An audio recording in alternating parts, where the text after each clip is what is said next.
once in primary school, my teachers found a pair of underpants that I'm not going to say in the boys' bathroom, and they were covered in brown sticky stuff, and my teacher had to put their hand down our pants to see who was missing underwear.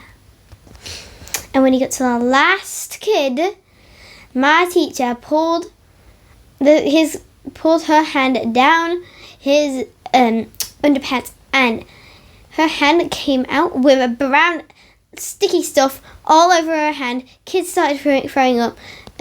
Kids started screaming and puking, and I could still have the fear of her crusty hands going up. And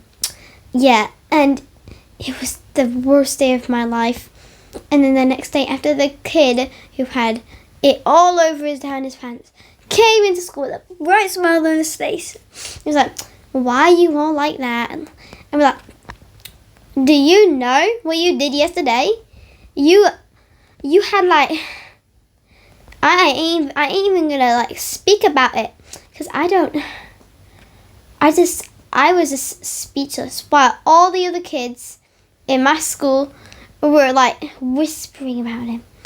And then this other girl named Samantha in my class, but she was like, "Oh, you had brown uglies in your pants yesterday.